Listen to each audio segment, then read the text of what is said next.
ਜੀ अस्सलाम वालेकुम वाहला एग्रीकल्चर यूट्यूब चैनल ਤੇ ਖੁਸ਼ ਆਮਦੀਦ ਕਰਨੇ ਸਾਰੇ ਭਰਾਵਾਂ ਨੂੰ। ਦੋਸਤੋ ਮੁੰਜੀ ਮਾਰਕੀਟ ਜਿਸ ਕਦਰ ਤੇਜ਼ੀ ਸ਼ੁਰੂ ਹੋ ਗਈ ਹੈ, ਆਉਣ ਵਾਲੇ ਦਿਨਾਂ ਦੇ ਵਿੱਚ ਮੁਲਕੀ ਤਾਰੀਖ ਦੇ ਸਾਰੇ ਰਿਕਾਰਡ ਟੁੱਟਣਗੇ। ਜਿਸ ਤਰ੍ਹਾਂ ਕਿ ਤੁਹਾਨੂੰ ਮੈਂ ਦੱਸਿਆ ਸੀ ਕਿ ਇਸ ਦਫਾ ਮੁੰਜੀ ਦੇ ਸਾਰੇ ਰਿਕਾਰਡ ਤੋੜੇਗੀ ਤੇ ਉਹ ਹੀ ਸੂਰਤ ਹਾਲ ਜਿਹੜੀ ਹੈ ਭਾਜੀ ਮਾਰਕੀਟ ਦੇ ਵਿੱਚ ਆ ਗਈ ਹੈ।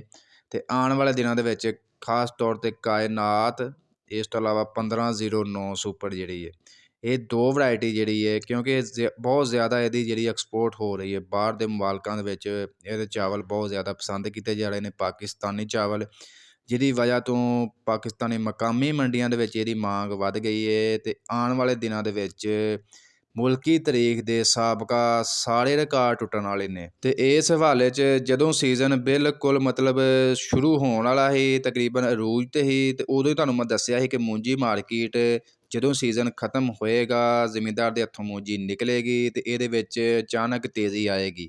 ਤੇ ਉਹ ਸੂਰਤ ਹਾਲ ਤਕਰੀਬਨ ਪਿਛਲੇ 2 ਤੋਂ 3 ਦਿਨਾਂ ਤੋਂ ਜਿਹੜਾ ਮੁੰਜੀ ਮਾਰਕੀਟ ਅਚਾਨਕ ਹੈਰਾਨ ਕਰ ਦੇਣ ਵਾਲੀ ਤੇਜ਼ੀ ਆਈ ਹੈ। ਅੱਜ ਦੇ ਹਵਾਲੇ ਨਾਲ ਵੀ ਤੁਹਾਨੂੰ ਅਪਡੇਟ ਦਿਆਂਗੇ ਕਿ ਮਾਰਕੀਟ ਦੇ ਵਿੱਚ ਕੀ ਸੂਰਤ ਹਾਲ ਵਗੈਰਾ ਹੈ।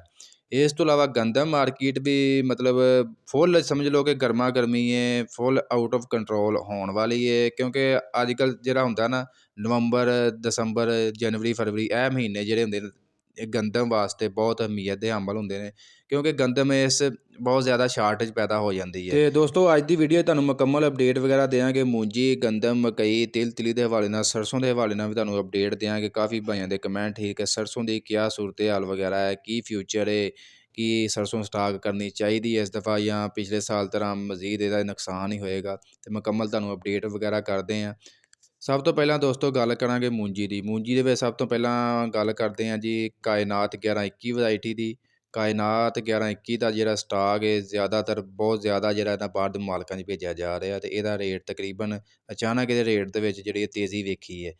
ਮੁਖਤਲਿਫ ਗੱਲਾਂ ਮੰਡੀਆਂ ਦੇ ਵਿੱਚ ਜਿਹੜਾ ਅੱਜ ਐਵਰੇਜ ਰੇਟ ਰਿਹਾ ਜੀ ਕਾਇਨਾਤ 1121 ਦਾ 4800 ਰੁਪਏ ਤੋਂ ਲੈ ਕੇ 5500 ਰੁਪਏ ਤੱਕ ਜਿਹੜਾ ਕਾਇਨਾਤ 1121 ਜਿਹੜੀ ਹੈ ਮਾਰਕੀਟ ਦੇ ਵਿੱਚ ਸੇਲ ਹੋ ਰਹੀ ਹੈ, ਜਦਕਿ ਬਾਜ਼ ਇਲਾਕਿਆਂ ਦੇ ਵਿੱਚ 6000 ਨੂੰ ਵੀ ਕ੍ਰਾਸ ਕਰ ਗਈ ਹੈ।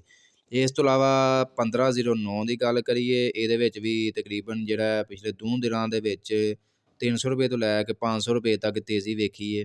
ਰੇਟ ਤਕਰੀਬਨ ਜਿਹੜਾ 1509 ਦਾ 4800 ਰੁਪਏ ਤੋਂ ਲੈ ਕੇ 5500 ਰੁਪਏ ਤੱਕ ਇਹਦਾ ਵੀ ਰੇਟ ਮਿਲਣ ਡਿਆ। ਸੁਪਰ ਕਰਨਲ ਜਿਹੜਾ 515 ਸੁਪਰ ਬਾਸਪਤੀ ਜਿਹੜੀ ਵਰਾਇਟੀ, ਉਹਦਾ ਰੇਟ ਤਕਰੀਬਨ ਜਿਹੜਾ ਮਾਰਕੀਟ 'ਚ 4800 ਰੁਪਏ ਤੋਂ ਲੈ ਕੇ 5550 ਰੁਪਏ ਤੱਕ, 5600 ਰੁਪਏ ਤੱਕ ਮਿਲਣ ਡੇ ਨੇ। ਇਸ ਤੋਂ ਇਲਾਵਾ ਗੱਲ ਕਰੀਏ 1692 ਤੇ 4700 ਰੁਪਏ ਤੋਂ ਲੈ ਕੇ 5400 ਰੁਪਏ ਤੱਕ ਰੇਟ ਮਿਲਣ ਡੇ ਨੇ। ਇਸ ਤੋਂ ਇਲਾਵਾ ਦੋਸਤੋ ਗੱਲ ਕਰ ਲੈਂਦੇ ਹਾਂ ਹਾਈਬ੍ਰਿਡ। ਇਹਦਾ ਰੇਟ ਤਕਰੀਬਨ ਜਿਹੜਾ 3200 ਰੁਪਏ ਤੋਂ ਲੈ ਕੇ 3750, 3800 ਰੁਪਏ ਤੱਕ ਜਿਹੜਾ ਰੇਟ ਵਗੈਰਾ ਮਿਲਣ ਡਿਆ। ਇਸ ਤੋਂ ਇਲਾਵਾ ਦੋਸਤੋ ਗੰਦਮ ਦੀ ਤੁਹਾਨੂੰ ਅਪਡੇਟ ਦਈਏ ਤੇ ਫਿਲਹਾਲ ਜਿਹੜੀ ਇਹ ਮਕਾਮੀ ਮੰਡੀਆਂ ਦੇ ਵਿੱਚ ਰੇਟ ਤਕਰੀਬਨ 4750 ਰੁਪਏ ਤੋਂ ਲੈ ਕੇ 4900, 5000 ਰੁਪਏ ਤੱਕ ਗੰਦਮ ਸੇਲ ਹੋ ਰਹੀ ਹੈ, ਜਦਕਿ ਆਟਾ ਚੱਕੀਆਂ ਦੇ ਵਿੱਚ 5500 ਰੁਪਏ ਤੱਕ ਵੀ ਸੇਲ ਹੋ ਰਹੀ ਹੈ। ਇਸ ਤੋਂ ਇਲਾਵਾ ਮਕਈ ਮਾਰਕੀਟ ਜਿਸ ਤਰ੍ਹਾਂ ਤੁਹਾਨੂੰ ਕੱਲ੍ਹ ਵੀ ਅਪਡੇਟ ਦਿੱਤੀ ਹੈ ਕਿ ਇਹਦੇ ਵਿੱਚ ਵੀ ਤੇਜ਼ੀ ਸ਼ੁਰੂ ਹੋ ਗਈ ਹੈ। ਰੇਟ ਤਕਰੀਬਨ ਜਿਹੜਾ 2050 ਰੁਪਏ ਤੱਕ ਮਿਲਣ ਡਏ ਨੇ ਪੁਰਾਣੀ ਮਕਈ ਦੇ ਅੱਜ ਵੀ।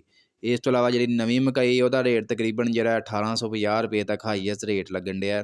ਇਹਦੇ ਵਿੱਚ ਜਿਹੜਾ ਡੈਮੇਜ ਵੰਡਾ ਕੁਆਲਿਟੀ ਆ ਜਾਂਦਾ ਉਹਦਾ ਰੇਟ ਤਕਰੀਬਨ ਜਿਹੜਾ 1300 ਰੁਪਏ ਤੋਂ ਲੈ ਕੇ 1400 ਰੁਪਏ ਤੱਕ ਰੇਟ ਵਗੈਰਾ ਮਿਲਣ ਡਿਆ। ਇਸ ਤੋਂ ਇਲਾਵਾ ਦੋਸਤੋ ਗੱਲ ਕਰਦੇ ਹਾਂ ਤਿਲੀ ਦੇ ਹਵਾਲੇ ਨਾਲ, ਤੇ ਜ਼ਬਰਦਸਤ ਤੇਜ਼ੀ ਹੈ। ਬਾਕੀ ਆਉਣ ਵਾਲੇ ਦਿਨਾਂ ਦੇ ਵਿੱਚ ਮਜ਼ੀਦ ਜਿਹੜਾ ਇਹਦੇ 'ਚ ਤੇਜ਼ੀ ਹੋਰ ਆ ਸਕਦੀ ਹੈ। ਰੇਟ ਤਕਰੀਬਨ ਜਿਹੜਾ 18500 ਰੁਪਏ ਤੋਂ ਲੈ ਕੇ 19400 ਰੁਪਏ ਤੱਕ ਜਿਹੜਾ ਤਿਲ ਮਾਰਕੀਟ ਦੇ ਵਿੱਚ ਸੇਲ ਹੋ ਰਹੇ ਨੇ। ਇਸ ਤੋਂ ਇਲਾਵਾ ਦੋਸਤੋ ਸਰਸੋਂ ਦੀ ਗੱਲ ਕਰੀਏ ਤਾਂ ਸਰਸੋਂ ਦਾ ਮਾਰਕੀਟ ਦੇ ਵਿੱਚ ਤਕਰੀਬਨ 6200 ਰੁਪਏ ਤੋਂ ਲੈ ਕੇ 6800, 7000 ਰੁਪਏ ਤੱਕ ਜਿਹੜੀ ਇਹ ਮਾਰਕੀਟ ਸਟੇਬਲ ਹੈ। ਦੋਸਤੋ ਵੀਡੀਓ ਅੱਜ ਦੀ ਤੁਹਾਨੂੰ ਅੱਛੀ ਲੱਗੀ ਲਾਈਕ ਕਰ ਦਿਓ। ਮਜ਼ੀਦ ਅਪਡੇਟ ਲਈ ਸਾਡੇ YouTube ਚੈਨਲ ਵਾਲਾ ਐਗਰੀਕਲਚਰ ਨੂੰ ਲਾਜ਼ਮੀ ਸਬਸਕ੍ਰਾਈਬ ਕਰ ਲਓ। ਇਨਸ਼ਾਅੱਲਾ ਤੁਹਾਨੂੰ ਮਿਲਦੇ ਹਾਂ ਜੀ ਨੈਕਸਟ ਵੀਡੀਓ ਦੇ ਵਿੱਚ।